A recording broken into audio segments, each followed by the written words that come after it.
Jainkoak egun on deizula dizkide. Itun zaharreko liburu multzoak. Aurreko bi saioetan Bibliaz eskaini dizkizudan xehetasunen ondoren, Bibliako lehen zatian, itun zaharra deituan, datozen liburuak nola antolatua dauden adierazi nahi nizuke ikuspegi orokorra izan dezazun. Noiz idatzia denez baizik, liburu bakoitzaren gaia kontuan izani dago egina antolamendua. Ez dira bilduma kronologikoak, tematikoak baizik. Lehen multzoari Pentateuko deritza. Grekoz 5 liburu. Hasiera, irteera, Lebitarrena, zenbakiak Deuteronomioa. Izadia eta gizakia jainkoaren ekimenez sortua direla adierazten dute poema eran. Hebrear edo Israeldarren arbasoen historia epikoa.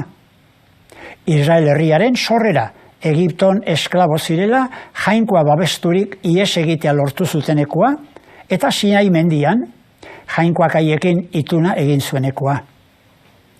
Hitzemandako lurraldera bidean, basamortuan barna izandako goraberak, jainkoagandik, Moiseren bidez hartutako lege eta arauen bilduma handia, ospakizunetarako arau eta errituak, jasotzen dituzte 5 liburu hauek.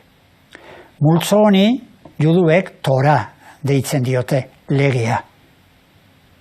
Bigarren multzoan historia liburuak datoz bilduak. Kristo aurreko 1200 urte ingurutik, 587 urte arte, Kanaan zeritzan lurraldean, gaur egun Palestina edota Israel deituan, izan ziren gertaeren kontaera dakarte multzontako liburuek. Era epikoan. Baina historian zehar gertatuak oinarri harturik. Nola nagusitu ziren, Kanaan lurraldeaz, arbaso hitzemandako lurraldeaz, Josue eta epailea buruzagi zituztela, lehenbiziko profeta izan zen Samuelen historia, Kristo aurreko 1030 urtean Saul errege izan zen garaitik hasi eta gero David, Salomon eta ondorengo erregeen historia, harik eta 721 eta 587 erreinuak suntsitu zituzten arteko historia. Multzontan ditugu honako liburu hauek, Josue, Samuel, 2 liburu, eta erregeak beste 2 liburu. Hirugarren multzoan profetak ditugu. Jainkoaren hitzaren testigu eta hotsegileak ziren profetak. Bibliak aipatzen dituen profeta batzuen predikazioa, Natan, Gad, Debora, Elia, Eliseo profetena, ez dago liburu zehatzetan jasoa, baizik historia liburuetan hemenka aipatua. Besta profeta batzuena berriz, liburu zehatzetan irakur dezakegu. Isaia, Jeremia, Ezekiel, Oseas, Joel, Amos, Abdia, Jonas, Mikea, Nahum, Abakuk, Sofonia, Ageo, Zakaria, Malakia. Profetek beren baitan sumatzen zuten, edota gertakarietan irakurtzen zuten mezua. Jainkoaren hitza, hotsegin zioten gero herriari. Haien predikazioa dugu jasoa liburu zoragarri horietan. Bigarren eta hirugarren multzo hauek batean bildua dituzte juduek, Nebiim, profeta antzinakoak eta geroztikoak esaten diote. Laugarren multzoan dokumentu lirikoak aurkituko ditugu. Horatzare eran abesteko otoitzak, salmoak, kantarik ederrena, amodiozko poema, negar kantak, Kristo aurreko 587 gertatutako Jerusalemen hondamendiagatik deitore edo negar kantak. 5. multzoan jakinduria liburuak. Israeldar pentsalariek eta jakintsuek mendetan zehar emandako irakaspenak, gogoetak, gomendioak dira. Baita parabola edo kontaera gisa idatzitako liburuak ere. Multzo hontako batzuk hebreeraz idatziak juduek ere onartzen dituzte beren bilduman. Beste batzuk grekoz idatziak aldiz ez. Multzo honi juduek ketubim deritze. Irazkiak, ona liburuak. Job, Esaera Zarrak, Kohelet, Ester, Daniel, Esdras, Nehemias, Kronikak, 2 liburu. Kristau katolikoon Biblian beste liburu batzuk ere baditugu, hoiei gehituak. Deuterokanoniko deituak hau da, bigarren kanon edo zerrendan sartuak. Zergatik izen hori?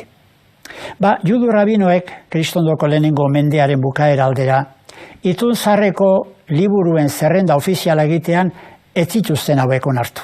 Grekoz idatziak zirelako. Eliza Katolikoak ordea, kanonikotzat hartu zituen zerrenda ofizialean onartuak alegia. 16. mendean izan zen Trentoko kontzilioan. Protestantek ere ez dituzte onartzen. Apokrifo, ezkutuko esaten diete. Ona liburu deuterokanonikoen izenak. Ester Grekoa, Judit, Tobit, Makabearrak, Biliburu, Jakinduria, Ben Siraken Jakinduria, Baruk, Jeremiaren gutuna, Daniel Grekoa.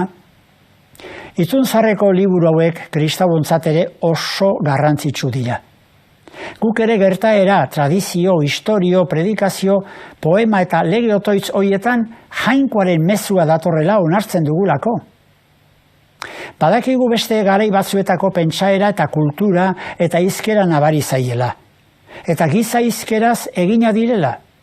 Horregatik, pasarte asko ulergaitz gertatzen zaigu, eta batzuk onartzen zailak ere bai. Baina, giza hizkera horretaz baliatu da jainkoa. Gizakiari bere mezua helarazteko. Hala sinisten dugu kristauok, juduekin batera. Bada guretzat beste arrazoi bat ere.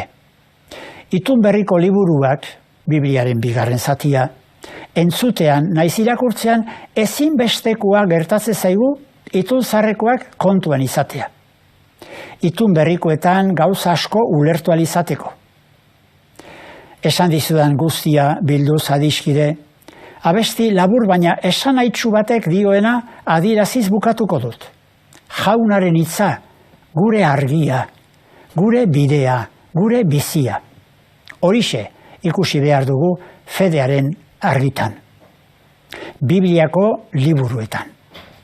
Izan igande eta aste ona. Horren arte.